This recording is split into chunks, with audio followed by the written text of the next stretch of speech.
Bienvenidos a una edición más de Causa Justa. Ya hace un tiempo largo, por cierto, la Corte Suprema de Justicia, como política de Estado, adoptó la muy sana costumbre de recibir en pleno a referentes gremiales, a representantes gremiales, no solamente de los magistrados, sino también de los abogados pasilleros, por así decirlo. Entonces, estableciendo un diálogo en donde los integrantes de la máxima instancia judicial podían conocer de cerca situaciones, vivencias, quejas, críticas o denuncias de quienes hacen el día a día pasillero, de quienes ejercen la profesión, de quienes están ahí trabajando, obviamente, como parte, obviamente, de la gran familia judicial. Esta política de puertas abiertas que ha hecho tanto bien, debería continuar como una manera de recibir de manera más cercana por parte de los excelentísimos ministros de la Corte y la excelentísima ministra de la Corte lo que piensan sobre el servicio de justicia, tal vez aquellos que son parte esencial justamente de eso, del servicio de justicia, los abogados. Es por eso que preocupa y mucho que de repente esta práctica de reunirse con los representantes gremiales no se extienda de una manera igual de dinámica, de una manera igual de constante en las diferentes circunscripciones judiciales con los respectivos ministros delegados o encargados de cada circunscripción. Y es por eso que invitamos a los señores ministros de la Corte Suprema de Justicia a que, si adoptaron esta política de puertas abiertas como pleno, también adopten esa política de puertas abiertas de manera individual. No quiero decir que no lo hacen, tampoco quiero acusar a nadie en particular, simplemente que no son pocas las quejas que vienen de algunas circunscripciones en donde señalan, indican, expresan una preocupación que esas reuniones con los ministros delegados de las circunscripciones respectivas no se realizan esos encuentros, no se realizan esas reuniones. Todo pasa a veces por cuestiones meramente protocolares. Y es por eso, si como pleno, como colegiado, adoptaron una política a la cual deben volver de manera constante, porque también hay problemas con eso, de manera individual, los señores ministros de la Corte Suprema de Justicia deberían asumir la misma postura, porque todo eso hace a la mejora del servicio de justicia. A la vuelta del corte vamos a hablar con distinguidos representantes del gremio de abogados, justamente sobre este nuevo periodo constitucional que se inicia el próximo 15 de agosto. El papel de la Corte Suprema de Justicia y del Poder Judicial en este nuevo periodo constitucional. A la vuelta del corte.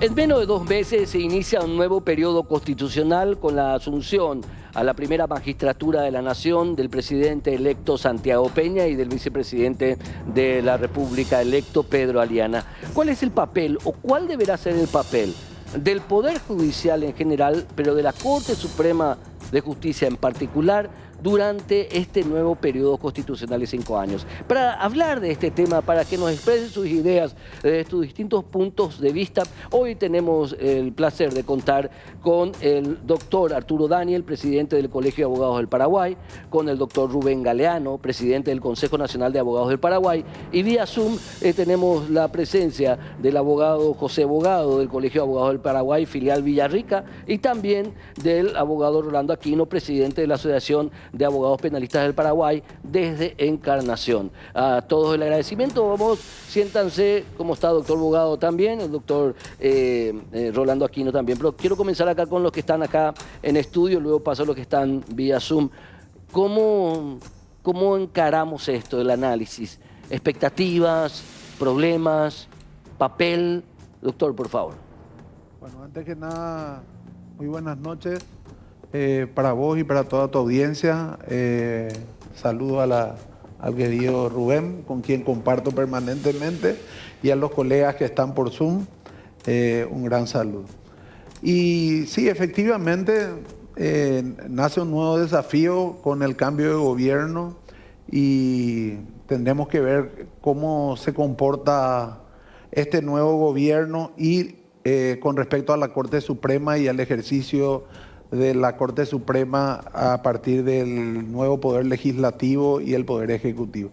La gran prueba, estimo yo, del buen relacionamiento o mal relacionamiento que se podría dar en estos primeros meses va a ser el presupuesto general de gasto de la nación, donde el Poder Judicial va seguramente pretender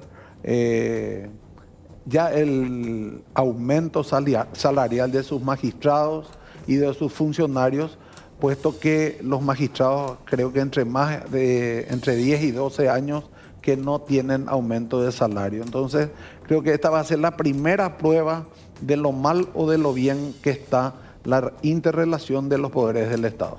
Ahora, doctor Rubén Galeano, ¿cómo en la experiencia del gremialismo se va palpitando? ¿Se nota el cambio de quien ocupa el Palacio de López con respecto al servicio de justicia? Héctor, primero saludarte, agradecerte como siempre la invitación. Un gusto compartir este espacio con el querido presidente del Colegio de Abogados, el doctor Arturo Daniel, el doctor José David Bogado, que nos acompaña de Villarrica, y el colega Encarnaceno. Siempre se siente, Héctor, la gestión del Ejecutivo al interior de la administración o del sistema de justicia, en mayor o en menor medida, dependiendo de quién esté al frente del Ejecutivo. Tenemos que decir que la gestión de Mario Abdo Benítez siempre estuvo enmarcada por un discurso de no injerencia en el sistema de justicia. Y estoy completamente de acuerdo con las previsiones del doctor Arturo Daniel, y yo ampliaría un poco. Vamos a empezar a ver en realidad también la conformación del Consejo de la Magistratura en cuanto a los representantes del Congreso, la conformación del jurado de enjuiciamiento de magistrados, los representantes del Congreso. Allí vamos a ir viendo los acuerdos que se dan al interior del Congreso con el Ejecutivo. Después veremos también si se da o no se da un relevo del representante del Ejecutivo ante el Consejo de la Magistratura. Si bien el doctor Kronawetter tiene un mandato todavía largo por delante, pero eso no nos impide pensar que pueda tener, entre comillas, un pedido del Ejecutivo para que decline su mandato y pueda llenarse ese espacio. Es muy amplio. Ahora bien, creo que vamos a tener espacio para analizar esto, la tarea que debe cumplir el sistema de justicia y por sobre todo la Corte Suprema de Justicia es muy importante. Dicho rol descansa por sobre todo en la Sala Constitucional para el control de la gestión del Ejecutivo, en las declaraciones de inconstitucionalidad o no, pero hemos visto que en periodos anteriores el Ejecutivo ha impuesto su criterio por sobre la Corte en algunos casos que me gustaría ir profundizando al interior del programa. Tenemos tiempo, justamente por eso reservamos 2 bloques del programa para hablar con profundidad. José Bogado, desde Villarrica, ¿ustedes cómo plantean, doctor José Bogado, esta situación, este cambio de gobierno y los paradigmas y un servicio de justicia que en especial desde el interior del país siempre hay un reclamo de una necesidad de mejoras? Buenas noches, Héctor. Muchísimas gracias por el espacio. Te saludo cordialmente a vos y a los colegas que te acompañan en estudio, al apreciado Arturo, al apreciado Rubén, al colega Encarnación también. Un saludo cordial desde la capital más hermosa del país, Villarrica. Bien, lo que mencionaba en un principio creo que es sumamente importante que se pueda reavivar en algún momento. Los espacios de diálogo. El espacio de diálogo que con mucha esperanza, con mucha visión institucional, con mucha madurez, honestidad y seriedad, se iniciaba entre Corte Suprema de Justicia y colegas de los distintos gremios de abogados bajo la presidencia de la doctora Alicia Pucheta de Correa, recordarán. Aquello lastimosamente en su continuidad tuvo una interrupción porque nos damos cuenta que no todos los ministros de Corte que se sientan en la silla de la presidencia tienen el ánimo, las ganas o el interés de permanecer en esos espacios de diálogo y ser los receptores directos de las inquietudes de los colegas pasilleros. Entonces, partiendo de esa base, lo que nosotros esperamos, que estamos en el interior y tenemos, si bien a ratos, realidades similares a las de capital, pero en otras similares, hasta más complejas, situaciones hasta más complejas, te diría, necesitamos que se restituyan esos espacios y que apueste de vuelta a la Corte desde una política de descentralización un poco más trabajada. No querría decir yo un poco más seria, porque decir eso sería decir que las políticas son poco serias, pero yo creo que esas políticas de descentralización podrían trabajarse de una manera más intensa y podrían ser más eficaces desde la proyección de la Corte a las distintas circunscripciones judiciales del interior del país. Y si bien nosotros, acá en Guairá, afortunadamente mantenemos ese conducto de diálogo con nuestros superintendentes, creo que es importante que la Corte Suprema de Justicia lo vuelva a establecer. Perfecto. Doctor Rolando Aquino, ahí desde Encarnación, ¿cómo se plantea estas realidades, estos reclamos y esta cuestión de la clase política que siempre quiere tener un peso bien establecido en la administración de justicia? ¿Cómo se manejan esas cualidades? O mejor dicho, esas disyuntivas. Sí, muy buenas noches para ti, apreciado colega Héctor, y para todos los distinguidos colegas que conforman este panel. Muy buenas noches para ellos. Desde aquí de Encarnación nosotros justamente reafirmo también y me adhiero a lo manifestado por el distinguido colega del departamento del Guairá, ¿verdad? O de dicha circunscripción judicial, en el sentido de que nosotros necesitamos que se reanuden las conversaciones, las reuniones o el diálogo con los representantes del Poder Judicial, específicamente de la Corte Suprema de Justicia, y con nuestros superintendentes de esta circunscripción judicial, en el sentido de que hemos perdido un poco la conexión que se venía trayendo, que se venía produciendo en ese sentido. También añoramos esa participación que nos estuvieron otorgando como abogados pasilleros, bien como lo ha señalado al principio, conforme a los proyectos que se habían iniciado, específicamente en relación a la modificación de la ley que regula el Código de Organización Judicial respecto del examen, por ejemplo, de los colegas profesionales para acceder a la matrícula del abogado. En ese sentido, inclusive habíamos participado en reuniones y habían escuchado nuestras opiniones, pero eso también quedó pendiente, ¿verdad? En fin, lo que nosotros necesitamos es que nuestra Corte Suprema de Justicia sea transparente, tal como ya lo han señalado los colegas que me antecedieron. Necesitamos que cada superintendente de cada circunscripción, en este caso de Itapúa, ¿verdad?, atiendan más las funciones, las labores de los jueces, de los tribunales de apelación y especialmente cumplan con el tema de vayan impulsando la conformación de las ternas para que no haya digamos ausencia de jueces en los cargos. Bueno, y estamos muy atentos y ojalá que en este nuevo gobierno vayamos mejorando en ese aspecto también. Bueno, doctor Aquino. A ver, doctor Rubén Galeano, más allá de las particularidades, porque quiero ir de lo particular que mencionó el doctor Rolando Aquino, que también obviamente es entendible. Quiero ir a lo particular también que mencionó el doctor Bogado. Quiero ir a lo general porque mencionaste algo muy interesante, el tema de quién tiene el peso sobre la Constitución real.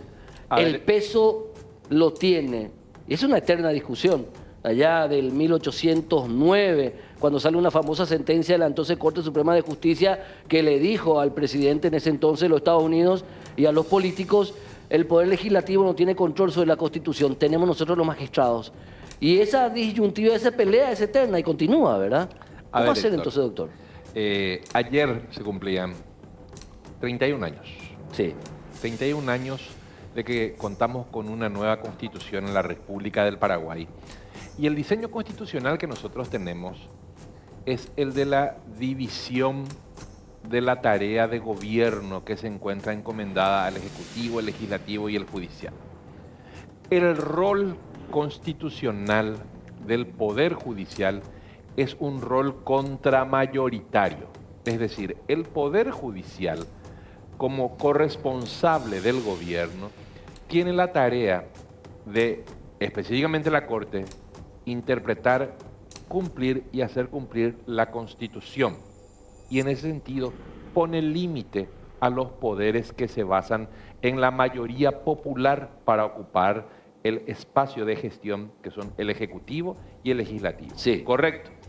A partir de allí viene lo importante de la tarea del Poder Judicial o de la Corte en lo que pueda desarrollarse en este nuevo periodo del Ejecutivo y del Legislativo, ¿correcto?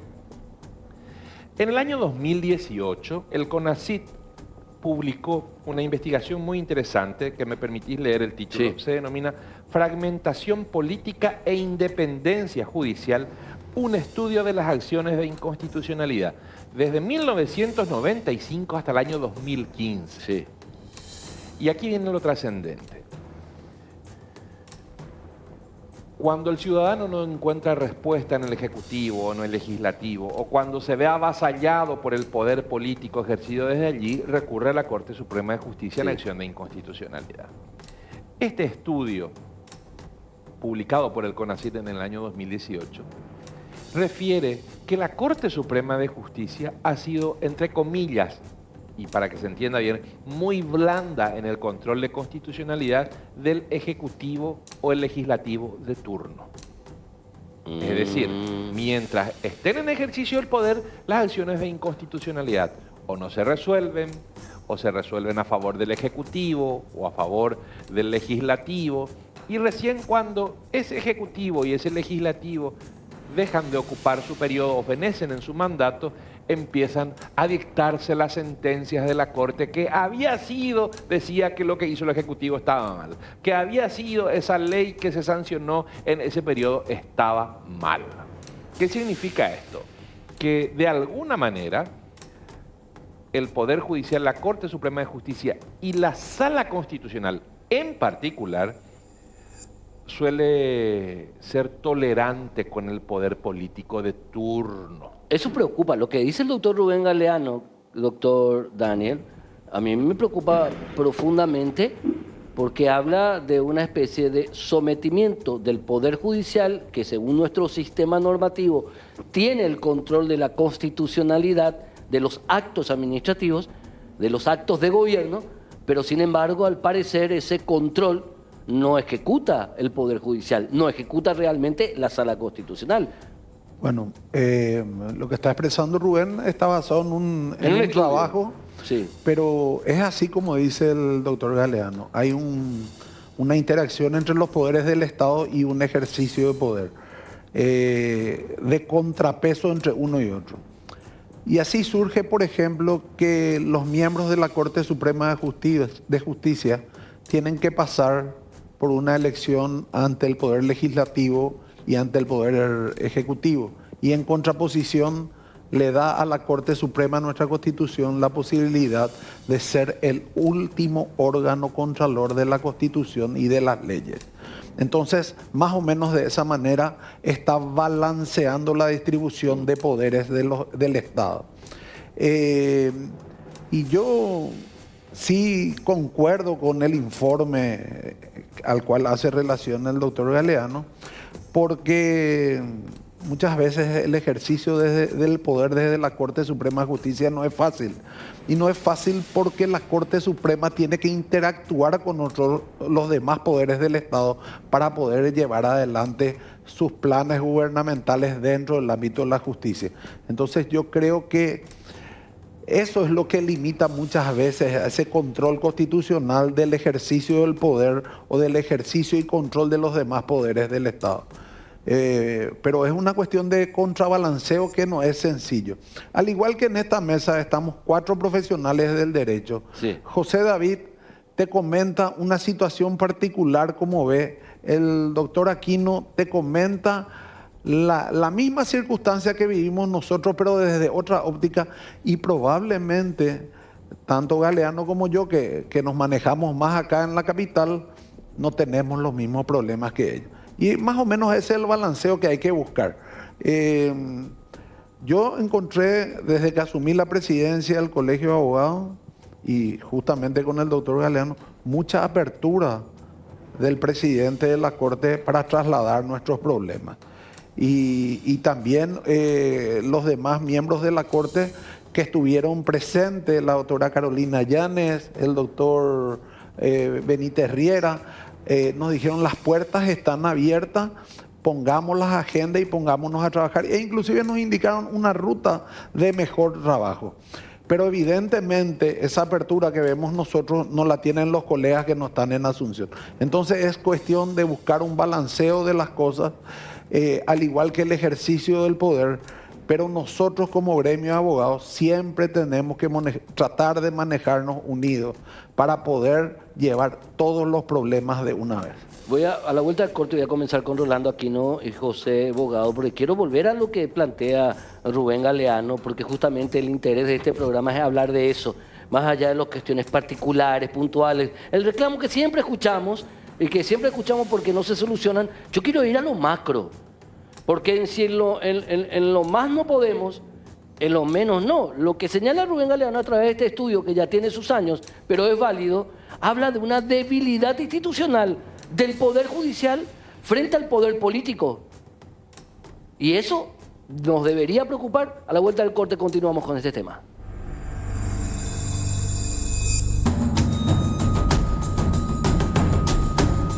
Desde la creación de los estados republicanos, que son, digamos, estados republicanos en el ámbito de democracias, la división de poderes fue lo característico: poder legislativo, poder judicial, poder ejecutivo, en un control interpoderes.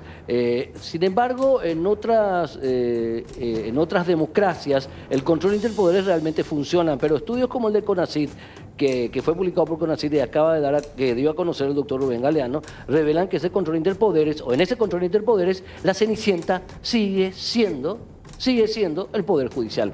Esto no es beneficioso, doctor Rolando Aquino, obviamente, ¿verdad? ¿Cómo ustedes sienten eso de que en el control interpoderes el Poder Judicial lleva la de perder siempre? ¿Cómo eso afecta? Así mismo, Héctor, así como ha señalado el doctor Galeano, nosotros estamos preocupados porque debería existir una independencia absoluta en el Poder Judicial y, como ya lo han señalado, en su máxima representación, su máximo representante, que es la Corte Suprema de Justicia, ¿verdad? Entonces, esto tiene que cambiar. Nosotros confiamos en la administración, ¿verdad?, de justicia, y esperamos que eso prevalezca ante los otros poderes, porque así como ya lo han dicho, le corresponde el control máximo de la aplicación de las leyes, la interpretación y el cumplimiento de los mismos, ¿verdad? Doctor José Bogado, doctor Rolando Aquino, discúlpame, quiero hacer un poquito de señalar algo breve. Dos segundos, doctor Aquino, 2 segundos. Doctor José Bogado, justamente ese es el punto que señala el doctor Rolando Aquino, el control interpoderes, y todos estamos coincidiendo en esto. No hay ese control interpoderes. Es hasta preocupante, ¿verdad? Sí, por supuesto que es preocupante, y el tema de la independencia del Poder Judicial nosotros la observamos cada vez más debilitada. Así como está planteada la estructura, desde la conformación de las ternas, los nombramientos, todo el movimiento que se gesta en torno al ingreso de un colega, de un profesional que pretende un cargo en la magistratura, nos permite ver a nosotros de que la independencia del Poder Judicial está cada vez más lejos. Entonces, creo que es momento que todos los auxiliares del sistema de justicia, los operadores, los administradores del sistema de justicia, regresemos inevitablemente a la búsqueda de esa independencia, de manera tal a volver a dibujar el auténtico sentido y el auténtico rol de la Corte Suprema de Justicia y del Poder Judicial establecido en la Carta Magna de nuestro país, que es precisamente el de custodiar la Constitución Nacional y el de administrar justicia a través de la Corte Suprema de Justicia. Pero ¿cómo hacerlo, doctor Daniel? ¿Cómo hacerlo, doctor Rubén Galeano? ¿Cómo hacer eso que plantea el doctor José Bogado y también la preocupación que plantea desde Encarnación el doctor Orlando Aquino? Vaya pregunta, Héctor, Sí. y por lo siguiente. Pequeño recuento histórico y voy a contextualizar con nuestro presente. Asume un presidente de la República y dice, vamos a pulverizar la Corte. Y promueve el juicio político de un buen número de ministros para ganar mayoría al interior. Se resisten algunos ministros, algunos renuncian, otros se resisten, es decir, se someten al proceso del juicio político, y ese juicio político después termina siendo declarado inconstitucional por una corte que fue integrada por miembros de tribunales de apelación. Por una sala constitucional integrada por miembros de tribunales de apelación. ¿Por qué se integró con miembros de tribunales de apelación? Porque todos los ministros de corte le sacaron el cuerpo al bulto, ministros de corte de aquel momento, y deja que asuman los miembros de tribunales de apelación la responsabilidad de declarar la inconstitucionalidad o no de ese juicio político que remueve a 2 ministros de corte. Estos miembros de tribunales de apelación que integran la corte dicen fue inconstitucional el juicio político y su decisión, por ende, se debe de anular y se debe de proceder de esta manera. Inmediatamente, el Congreso, el Poder Legislativo de aquel momento, envía una señal política importante a los ministros de corte que se habían inhibido y les dice, lo vamos a remover a todos. ¿Qué hicieron esos ministros de corte que se inhibieron de la tarea jurisdiccional? Emitieron una resolución administrativa en la que decían, ese fallo de la Sala Constitucional no tiene valor. Imagínate el nivel de injerencia del Legislativo, el nivel de injerencia del Ejecutivo al interior de la Corte Suprema de Justicia. Luego, termina haciendo lugar a la Corte Interamericana de Derechos Humanos, termina haciendo lugar a una demanda contra el Estado paraguayo justamente por esta situación de la que estamos hablando. Hoy día, querido Héctor, en estos días se estuvo hablando que el presidente electo está convocando a determinados referentes de los abogados para que procedan a elegir a representantes de un signo político como miembros del Consejo de la Magistratura por los abogados ejercientes. Esa es la clara muestra de la injerencia política al interior del sistema de justicia. El presidente electo todavía no asumió, pero está convocando a exconsejeros, a apoderados del Partido Colorado, a concejales, a miembros del Consejo de la Magistratura actual para decir, señores, tenemos que elegir representantes colorados. ¿Y a quiénes van a responder si están siendo convocados por el presidente electo? La respuesta es obvia. Sin embargo, esos espacios fueron previstos por la Constitución de la República del Paraguay para los profesionales ejercientes de la matrícula, justamente para que hagan contrapeso al poder político al interior del Consejo. Ahora, estos elementos son parte de una misma realidad. Insisto en esto, ¿verdad? Por ejemplo, el presupuesto la Constitución Nacional habla de que el presupuesto general de gastos del presupuesto general año a año del Poder Judicial tiene que ser, creo que 7% del PIB o algo así, no me acuerdo bien, disculpen si no me acuerdo bien. Habla de un porcentaje mínimo que nunca se ha llegado. ¿Es parte también de la historia eso? Y lógico, el control que se le da al poder Judicial indudablemente es a través del presupuesto general de gasto de la nación, que no puede ser inferior al 3%. Creo que, si no estoy equivocado en los datos, creo que se le asigna el 1.8% y queda un 1-2% que mínimamente nunca se le está asignando al Poder Judicial. Y es por eso que hay siempre un descontento generalizado probablemente del servicio de justicia, hay un descontento de los mismos integrantes del Poder Judicial, Entonces ese es el contrapeso que yo vine diciendo que existía entre los poderes del Estado. Pero lo que planteó José David es muy interesante. ¿Cómo solucionamos esto? Y la solución es sencilla, todos conocemos. Es difícil de plantear y tiene que pasar por una modificación de la Constitución Nacional. Ahora, la siguiente pregunta es, ¿queremos esa reforma constitucional a esta Constitución? ¿Queremos ver cuál va a ser el desarrollo de armar una nueva Constitución para la República del Paraguay, a una Constitución novel todavía, y ya van a empezar las reformas o las modificaciones? Esa sería la pregunta a la respuesta de José David. Ahora, volviendo a José Bogado y al doctor Rolando Aquino, una cuestión también que nos debe llamar poderosamente la atención. ¿Cuál es la siguiente pregunta que no se responde?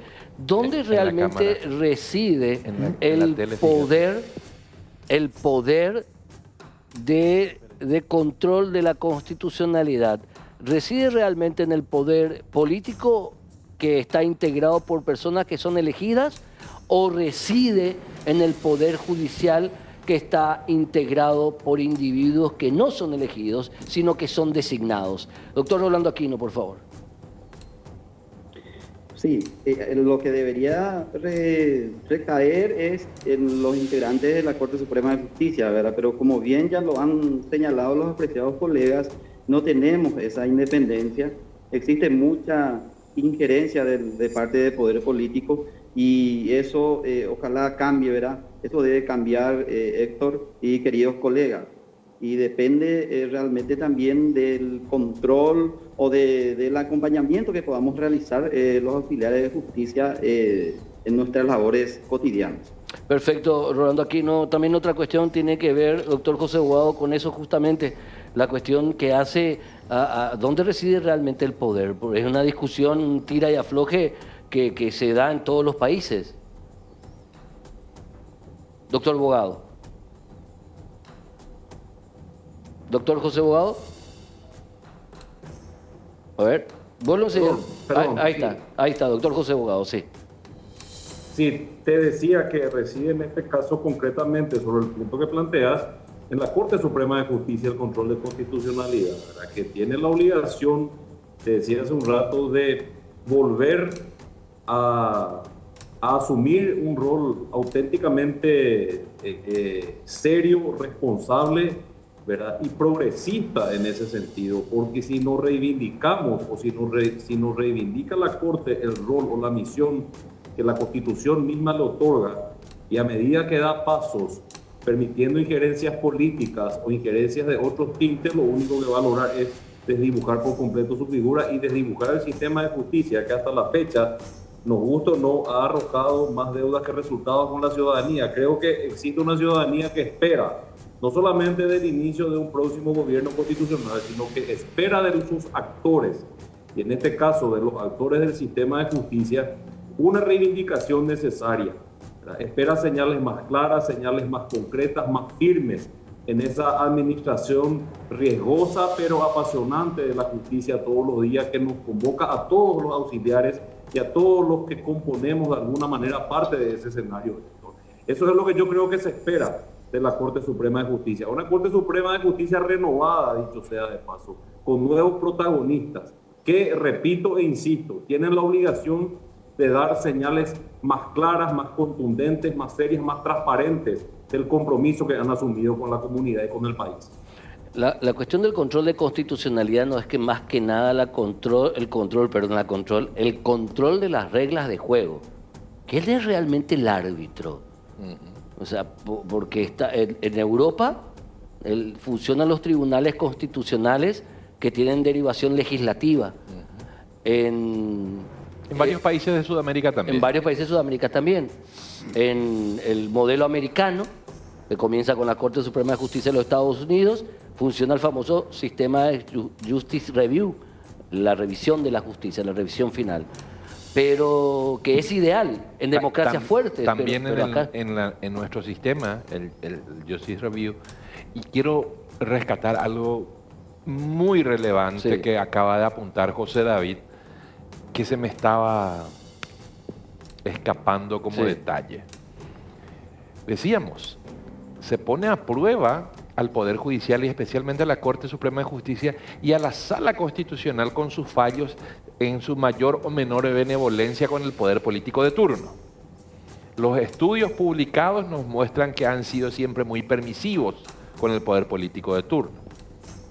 Ahora bien, eso venía ocurriendo con una conformación distinta de la Sala Constitucional que hoy tiene una nueva configuración. Es decir, este periodo presidencial, este periodo legislativo que inicia, también va a poner a prueba la gestión de los ministros Víctor Ríos, César Diésel, el presidente. el Santander Dance. Gustavo Santander. Es decir, son nuevos ministros, es un nuevo rostro de la Sala Constitucional. Es decir, se va a poner a prueba a un nuevo poder judicial. Y vamos a verlo, Héctor, el respaldo o no a la Constitución, o el sometimiento o no al poder político, o la mayor benevolencia o no, con los fallos que se vayan dando en acciones de inconstitucionalidad que afecten la gestión del legislativo y la gestión del ejecutivo. Ejemplo sencillito. En el periodo presidencial pasado, cuando el Ejecutivo no obtuvo, o mejor dicho, cuando el Ejecutivo no obtuvo del Congreso la aprobación del presupuesto, ¿qué solicitó el Ejecutivo en años anteriores? Una declaración de certeza constitucional de que podía seguir administrando el presupuesto anterior.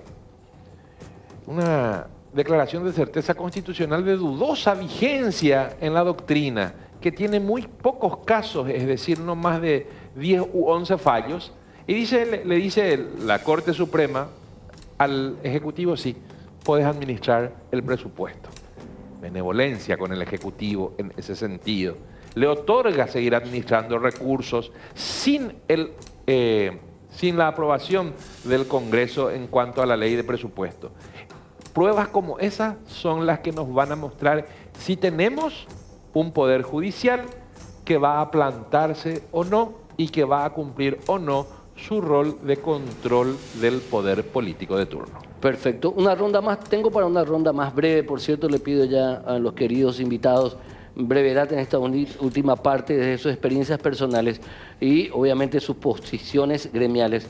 Doctor Arturo Daniel, como presidente del Colegio de Abogados del Paraguay, ¿cuál es tu mayor temor con respecto a lo que viene o tu expectativa, tu mayor expectativa? No, yo como presidente del Colegio de Abogados y como abogado ejerciente en la matrícula, no me sumo de temores, sino de desafíos.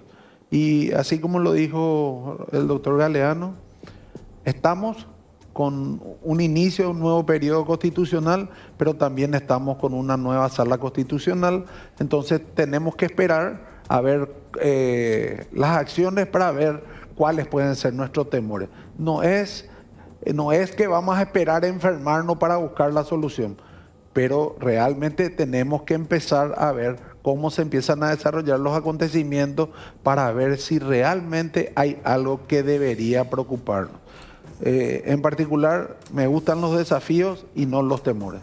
Doctor Arturo Daniel, presidente del Colegio de Abogados, muchas gracias. Desde Encarnación, doctor Rolando Aquino, como presidente de la Asociación de Abogados Penalistas, ¿cuál es tu expectativa, temor, tu visión de lo que viene en estos nuevos 5 años de periodo constitucional? Sí, Héctor, nosotros tenemos los abogados que nos dedicamos en el ámbito penal una preocupación respecto de las distintas acordadas que suelen emitir los integrantes de la Sala Penal de la Corte Suprema de Justicia sería como una especie de instructivo, pero a través de acordadas, indicándole cómo deben actuar los jueces, siendo que eso ya está establecido en la ley.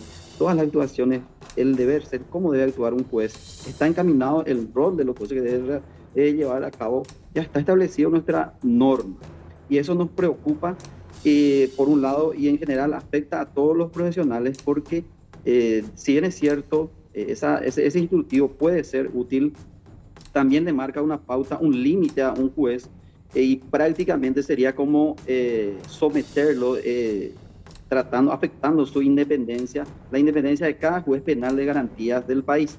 Nosotros no estamos aclarando eso, no estamos en contra de cualquier progreso, pero sí nos gustaría que se respete esa independencia de cada juez, Héctor, y estamos preocupados. Y por último, también volver a reiterar la necesidad de una reunión con los integrantes de la Corte Suprema de Justicia. Y por último, en cuanto a la sala constitucional, no quería dejar pasar también de que la última tendencia es de que están dejando de analizar todo lo que sea referente al habeas corpus. Es una nueva práctica con esta nueva Corte Suprema de Justicia de la sala constitucional, cuando ya no admiten en cuanto a la situación irregular de personas privadas de libertad, que es un poco más, en razón de que ya no hay tiempo, no se puede explicar, claro, pero sí ahora una limitación a eso. Doctor Rolando Aquino, muchas gracias de Encarnación. Finalmente, doctor José Bogado de Villarrica, la misma pregunta.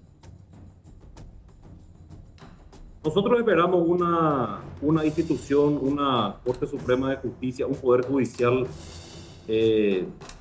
lleno de hombres y mujeres dispuestos a desgastarse todos los días por esa causa tan grande que es el de la administración de la justicia, Héctor. Y sin espacio, por el contrario, para hombres y mujeres que están dispuestos a cualquier cosa menos al desgaste desde la administración de sus despachos. Creo, y repito esto, que estamos delante de una institución que tiene mucho por reivindicar delante de toda una comunidad.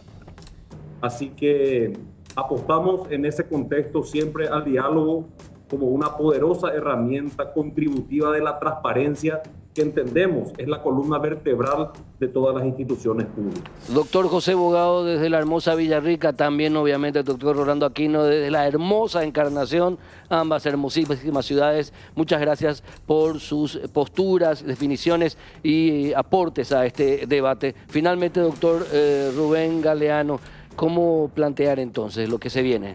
Mira, Héctor, yo quiero enfocarlo de la siguiente manera. Nosotros como hombres de derecho tenemos que exigir siempre el cumplimiento de las normas y sobre todo el buen funcionamiento institucional.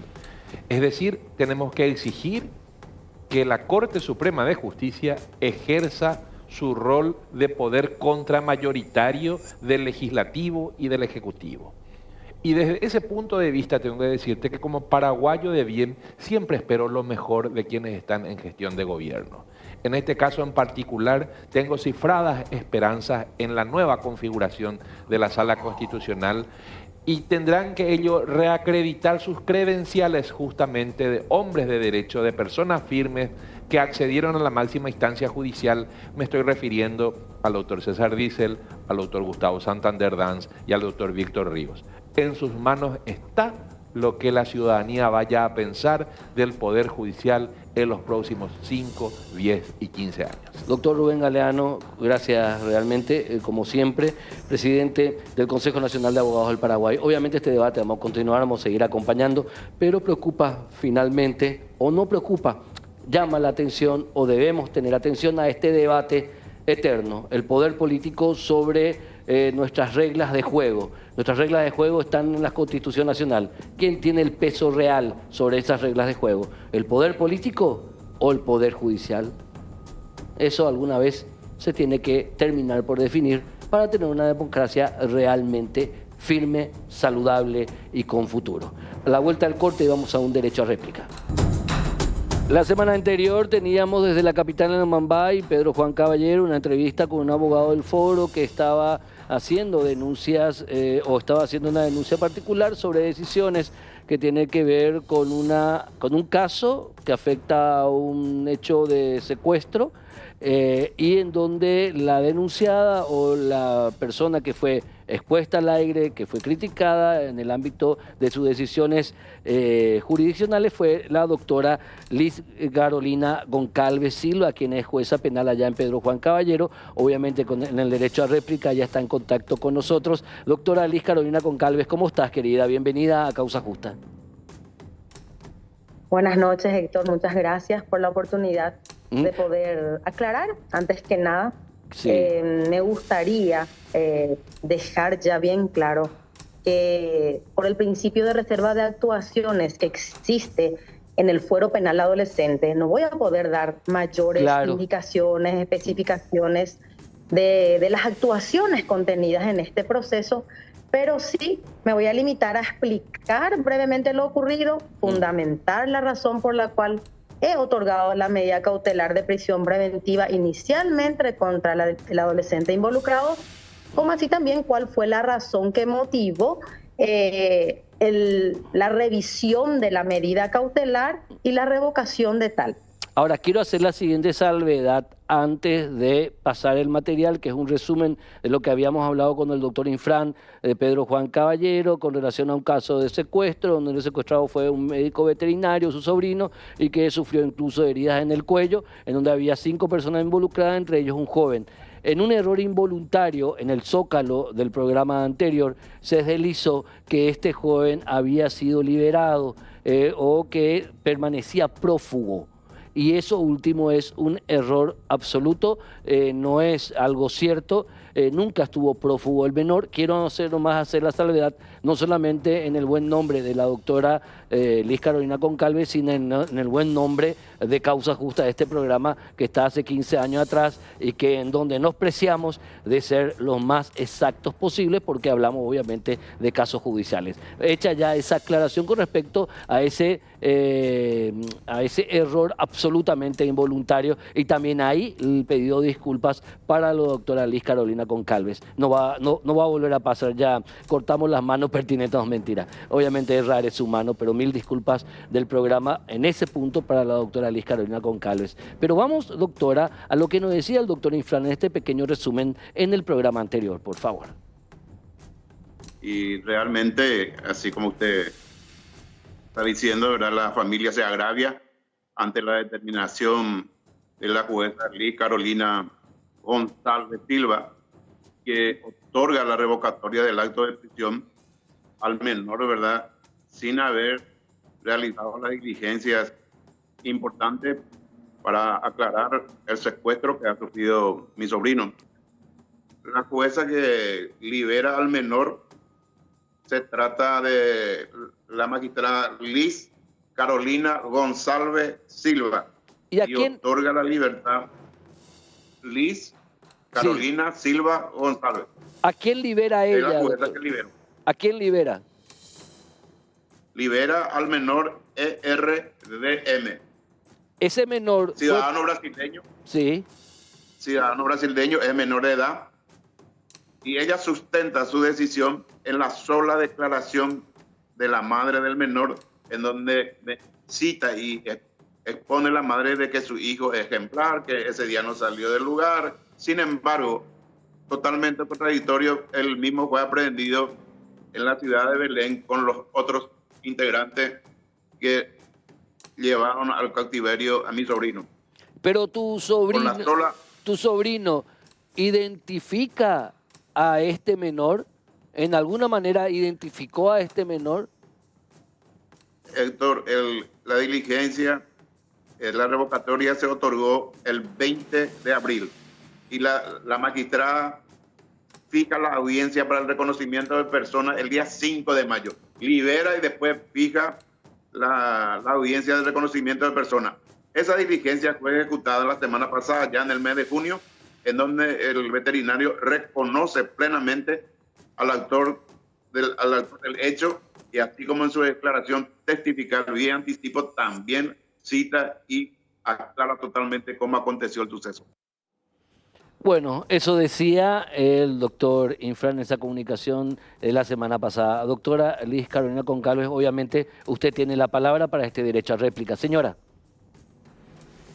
Gracias, Héctor. Héctor, en primer lugar, quiero dejar bien en claro que también se había manifestado de que la persona entrevistada anteriormente se presentaba como representante de la víctima o como querellante, cosa que es totalmente falsa. Quiero dejar bien en claro que no existe querella en esta actuación judicial. La víctima no ha planteado querella, solamente el Ministerio Público de oficio, por tratarse de un hecho punible de acción penal pública, está llevando a cabo las investigaciones y el proceso, en primer lugar. Sí, doctora. En segundo lugar, él alega de que yo fundé mi resolución en la sola declaración de la madre, y no es así. Primeramente, yo había otorgado la prisión preventiva a este adolescente ¿Por qué? Porque él mismo se había presentado o había sido aprehendido y se había presentado a la audiencia para ser oído bajo una defensora pública. ¿Por qué?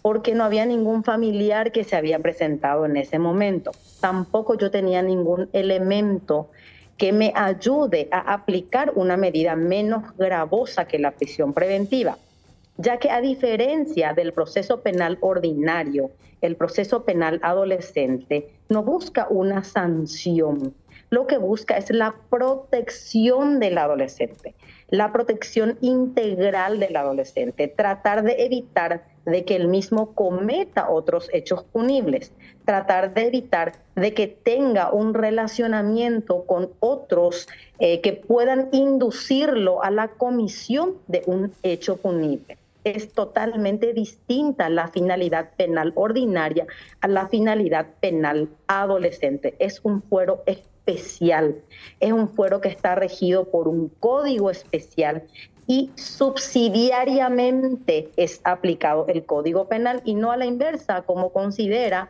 este profesional. Creo que faltó un poquito de capacitación en este área específica para que pueda hablar respecto o criticar un fallo. Sabemos que la crítica a los fallos es libre, pero la obligación de cumplirlas permanece. Ahora, también se planteaba en esta cuestión que este joven, este chico, no fue puesto a disposición para la realización del reconocimiento de personas y que eso se hizo después, o sea, que no hubo, digamos, un proceso, digamos, estructurado en torno a eso, porque usted, doctora, resolvió medidas alternativas a la prisión, obviamente, como usted explica, por ser menor de edad. Te explico, Héctor, bien cómo ocurrió. Por favor. Durante 2 meses, el adolescente estuvo privado de su libertad. Sí. No habiendo sido ofrecido ningún tipo de realización de ninguna prueba, de ninguna clase, por llamarlo de alguna manera, por explicarlo con términos más simples. Si me permitís, doctora. No se había propuesto. El fiscal del caso, o la fiscal del caso, de este caso, un caso muy grave, doctora, usted sabrá, usted entenderá, un caso de secuestro e incluso por la herida en el cuello, e incluso podemos hablar de intento de homicidio, pero no sé si cómo está caratulada la causa más allá del secuestro. Durante 2 meses este joven... Así mismo está caratulada, Héctor, está caratulada como secuestro y homicidio en grado de tentativa. Este joven, menor de edad, estuvo 2 meses privado de su libertad con prisión preventiva, pero la fiscalía o la querella o alguien, nadie pidió el reconocimiento de persona, doctora. Nadie, Héctor, nadie pidió ningún tipo de diligencia durante estos 2 meses que transcurrió el adolescente privado de su libertad. Una vez que se solicitó, una abogada particular intervino con poder otorgado por la madre del adolescente en el expediente, solicitó el reconocimiento de personería, solicitó el informe relativo a su conducta dentro del centro educativo en el cual se encontraba recluido. Posteriormente solicitó la revisión de la medida cautelar, que dígase de paso para explicarlo un poco a la teleaudiencia para que entiendan. La solicitud de revisión de medida cautelar debe ser inmediatamente resuelta. ¿Qué ocurre? Se plantea la revisión de medida cautelar un día X, por señalarle el día lunes. Se fija la audiencia para revisión de medidas cautelares para el día martes, a las 9 de la mañana, si no estoy equivocada. Esta providencia es de notificación automática, razón por la cual la notificación cae en la casilla de recepción de notificaciones de la fiscal interviniente inmediatamente firmada la providencia que señala esa audiencia de revisión de medidas. Sí. El mismo día en que se firma la providencia de revisión de medidas, exactamente a las 12:59 de la mañana, se presenta la fiscal a solicitar como anticipo jurisdiccional de prueba el reconocimiento de persona. ya la audiencia para revisión de medidas cautelares estaba fijada, sin que se haya planteado nada anteriormente. Por eso falta la verdad este abogado al decir de que se fijó con un tiempo demasiado posterior, o que mi resolución ya creando suspicacia respecto a la fundamentación de mi resolución. No es así, Héctor. Mira, un poco o sea, tu explicación da por sentado también, o da por sentada otra cuestión, un aparente trabajo un poco difuso del Ministerio Público. La defensa del adolescente se movió más rápido que el representante o la representante del Ministerio Público que estaba en esta causa. ¿Quién es el o la fiscal o el fiscal de este caso, doctora? ¿Te recordás el nombre? Es la agente fiscal especializada en antisecuestro, que es la abogada Reinalda Palacio. Reinalda Palacio. O sea, se pusieron, por así decirlo, se puso la carreta frente a los bueyes, hablando así mal y pronto, doctora. Se puso la carreta frente a los bueyes y no los bueyes frente a la carreta, parece, no sé. Yo sé que no vas a querer hablar de una colega, en este caso fiscal, pero si la querella no hizo nada, no puedo, la fiscalía no hizo nada. No puedo inmiscuirme en el trabajo de la agente fiscal. Cada quien es responsable de su actuar. Yo soy responsable de mi actuar y hablo a través de mis resoluciones, y la agente fiscal es responsable de sus actuaciones. Claro. Como te estoy explicando, sí, también se fijó una audiencia para esa revisión de medida cautelar, otorgándose al fiscal, a la fiscal interviniente, la oportunidad de que pueda presentarse a la audiencia y manifestar su oposición a la modificación de la medida que existía por otra menos gravosa. Sí. Claro, fundamentando el por qué se oponía. Pero la fiscal no compareció a dicha audiencia. Y como yo solamente puedo fundar mi resolución en los hechos que existen en el expediente y no en las manifestaciones que hayan aparecido por la prensa, disculpe que indica la prensa, pero es que generalmente tenemos conocimiento de todos los hechos por la prensa, sí, ¿verdad? Entonces, por lo que haya aparecido por la prensa o por lo que digan los familiares, yo no puedo fundar mi resolución en eso. En mi expediente sí, yo tenía posteriormente a la prisión preventiva la realización, por ejemplo, de un elemento fundamental para fundar mi resolución, que es el estudio socioambiental del adolescente, en el cual la trabajadora social se constituyó en el domicilio del mismo, que es en la ciudad de Capitán Bago, consta en el informe agregado a autos, donde la misma manifiesta de que la familia del adolescente sí tenía condiciones de contenerlo, de realizar la contención a los efectos de evitar que vuelva a cometer, en el caso de que haya cometido, porque tenemos que considerar la presunción de inocencia establecida en la Constitución Nacional. Perfecto, no sabemos, doctor, si él cometió o no el hecho hasta tanto un tribunal de sentencia dicte una resolución condenatoria y la misma quede firme y ejecutoriada. Finalmente, doctora, ¿este chico dónde está ahora? Este adolescente que fue parte presuntamente de este grupo de individuos que secuestraron a este médico veterinario, ¿dónde está él ahora mismo, este chico, este menor de edad, que nunca estuvo prófugo? Eso hay que quiero volver a aclarar. Nunca estuvo prófugo. Él se encuentra nuevamente recluido en el centro educativo. Te quiero aclarar que una vez que el Tribunal de Apelaciones dictó resolución revocando la medida que yo había impuesto al mismo, yo había impuesto la obligación de residir en el domicilio de la madre, quedar bajo sus cuidados, también le había impuesto la prohibición de salir del país sin la autorización del juzgado. Él podría solicitar una autorización especial para estudiar, que es lo que cuestionó también el abogado. Esto se puede solicitar sin ningún inconveniente. Le impuse también la obligación de comparecer una vez por semana ante el Juzgado Penal de Garantías de la ciudad de Capitán Bago a los efectos de firmar un libro de comparecencia para mantenerlo vinculado al proceso. Claro. Dígase de paso, reglas que cumplió a cabalidad. Sí se fue a firmar en el Juzgado de Garantías como así también una vez notificada la resolución del Tribunal de Apelaciones por la cual se revoca la libertad que yo le había otorgado, la abogada del adolescente, escrito mediante en el sistema informático, lo pone a disposición del juzgado inmediatamente, solicitando únicamente un tiempo razonable para trasladarlo desde la ciudad de Capitán Bao hasta la ciudad de Pedro Juan Caballero. Perfecto. Una vez que lo pone a disposición, le señalamos una audiencia, él comparece en el juzgado, se pone a disposición de continuar sometido al proceso y es nuevamente remitido al centro educativo donde actualmente sigue guardando reclusión. Doctora Liz Carolina Goncalves, en el derecho a réplica, muchísimas gracias, señora, por todas estas explicaciones. Y alguna vez un poco vamos a hablar, aparte de otro tema, contigo y de otros jueces allá de Pedro Juan Caballero, cómo hacer justicia en esa zona tan golpeada realmente y que merece mucha más atención del Estado paraguayo y de nosotros, de la ciudadanía y los medios de prensa. Doctora Liz Carolina Goncalves Silva, gracias, señora, muy amable.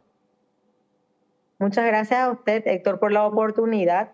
Espero que haya quedado claro. Más que claro. Estoy abierta a cualquier duda que tengan al respecto. Y también tenés razón, lastimosamente somos territorialmente, estamos en una situación bastante delicada. Estamos lejos de la capital, muchas veces olvidados por las autoridades centrales, pero hacemos lo que podemos, lo que está a nuestro alcance para tratar de hacer cumplir lo que la ley nos obliga a hacer, que es lo que yo traté de hacer desde un comienzo en todos y cada uno de los juicios que pasan por mi despacho. Muchas gracias, Héctor. Hasta luego, desde Pedro Juan Caballero, capital del hermoso departamento de La Bambay, la doctora Liz Carolina Goncalves Silva. A la vuelta al corte, a pesar de que en otros medios de comunicación, otros colegas periodistas medios se han olvidado de debatir sobre el tema de la crisis educativa en lo que hace a la inseguridad que pueden pasar los profesores, maestros, personal, alumnos de primaria y secundaria. Nosotros continuamos hablando. Y vamos a hablar con una representante de los trabajadores de la educación en el Paraguay. A la vuelta del corte.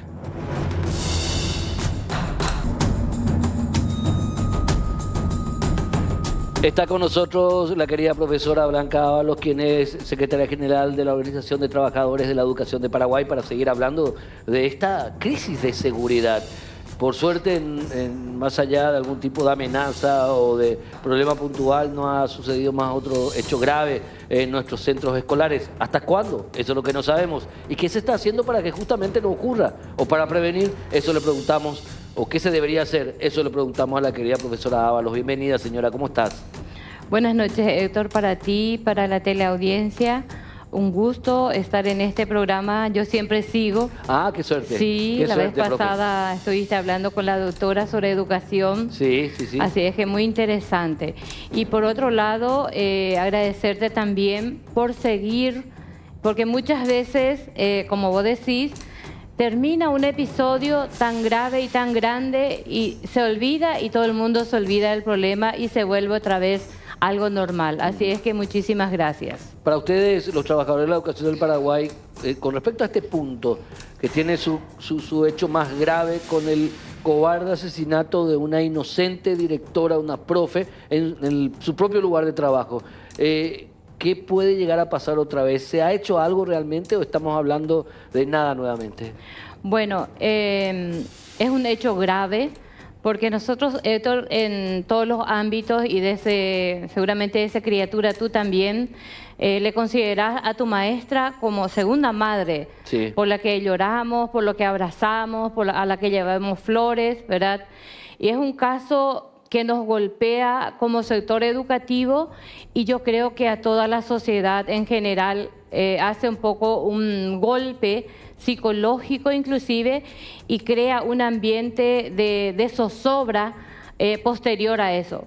Pero lo que nosotros colocamos en este ámbito de nuestra organización, que todos los aspectos de violencia y lo que afecta a la educación son parte de un problema social grande en nuestro país, porque muchas veces se le da los remiendos, las alternativas, resoluciones que son más bien temporal y no dan salida y no buscan una causa de fondo, que es el problema central en educación. ¿Por qué los jóvenes son así ahora?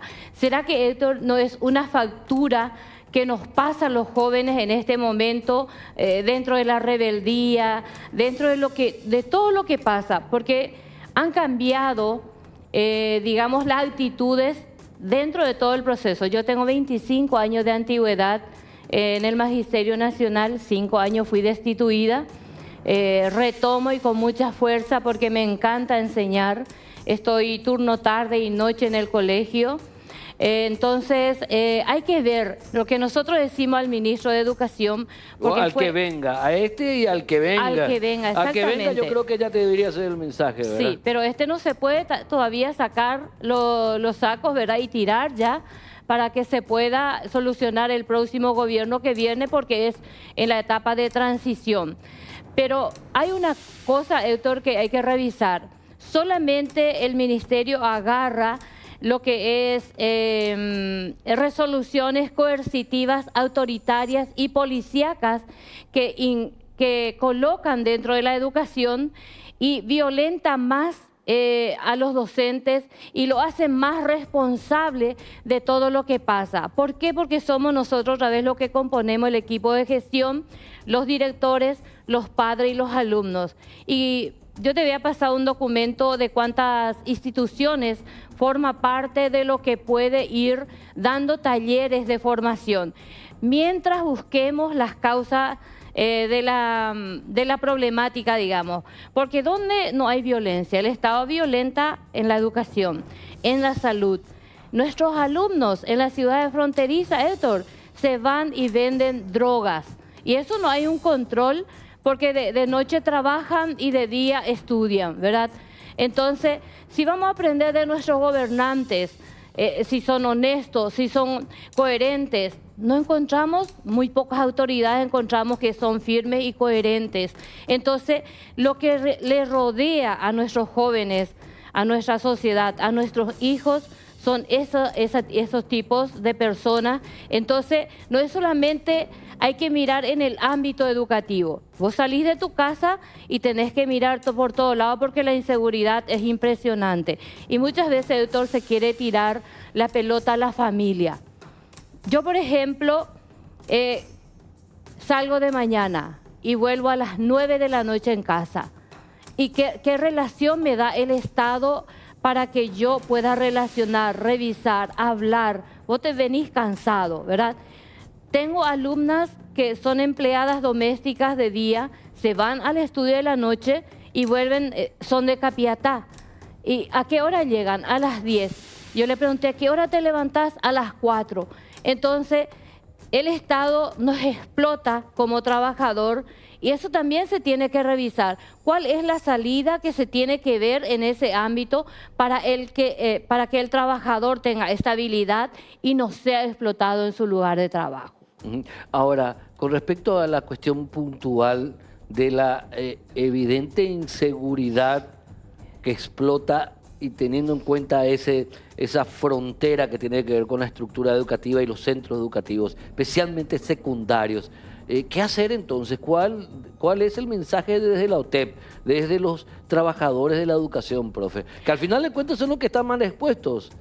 Lo que pasó en el Brasil. En el Brasil, en una ciudad del estado de Paraná, antes de ayer entró un exalumno de 21 años a decir, vengo a buscar mi documento de que estuve aquí, y entra de repente saca un fusil, mata a una niña de 15 años y mata a un joven de 16 años. Los mata directamente. Bueno, nosotros planteamos algunas salidas, ¿verdad? Primero, lo preventivo, sí. ¿Cómo contener? Nosotros hemos planteado al ministro de Educación que todas las instituciones tengan psicólogos, porque creemos, Héctor, que de alguna manera se puede contener, paliar, escuchar más al alumno. Que tengan más puertas abiertas. Exactamente, porque ahora nuestros colegios son lugares cerrados, son lugares como cárceles, ¿verdad? En el ámbito público y privado. Y en ámbito público y privado, sí. ¿Verdad? Entonces, ¿por qué no se pone el ministerio Inclusive estuvimos hablando de una emergencia educativa que hemos planteado en la pandemia, retomar eso para que se pueda plantear nuevamente un proyecto de ley de emergencia educativa, porque el ministro dice no tenemos plata, pero hay plata para muchas cosas, para las elecciones, para comprar el aparato electrónico, todo existe. Entonces, ¿por qué no debería gastarse en este momento en educación, por lo menos contener? Por otro lado, nosotros en la OTED discutimos que el cateo no vamos a hacer, porque eso es... El cateo de mochilas. El cateo de mochila, ¿verdad? Porque eso es, yo tengo mi intimidad en mi cartera, ¿verdad? Nadie puede tocar lo que es mío. Y por otro lado, el ministerio mismo crea una instancia de violar la intimidad del niño, ¿verdad? Y al ponerle ya como un posible delituoso, le pone ¿verdad? en estado de sospecha permanente a niños y adolescentes. Una sospecha permanente, y no todos nuestros jóvenes son así. No, obviamente que no, son sospechosos, todos somos sospechosos. Entonces. Exactamente, entonces nosotros creemos que debemos abrir, hay un proceso, Héctor, de la transformación educativa que todavía no está cerrado. Nosotros creemos que hay que abrir ese espacio, escuchar a los jóvenes. Y no catearlos, escuchar a los jóvenes y no catearlos. Exactamente, porque acá no se escucha, se impone. Así debe ser un joven, así debe pararse, así debe vestirse, hay que cortarse los pelos. Sí. Todo eso, entonces todas son muy coercitivos, y eso hay que abrir para que se pueda debatir qué clase de educación queremos en el Paraguay. Blanca Ábalos, secretaria general de la OTED, muchísimas gracias. Espero es tu primera y estoy seguro que no va a ser tu última visita a Causa Justa para seguir debatiendo educación. Gracias, muchas gracias, Héctor, muchas gracias. Lo principal, que quede esto como un punto editorial de Causa Justa. Los niños y jóvenes no pueden ser tratados como sospechosos. Y ojalá que el próximo ministro, la próxima ministra del gobierno de Santiago Peña de Educación tenga en cuenta esa verdad absoluta. Los niños y jóvenes son parte de la solución, no son el problema. Nos vemos en la próxima edición de Causa Justa. Chao.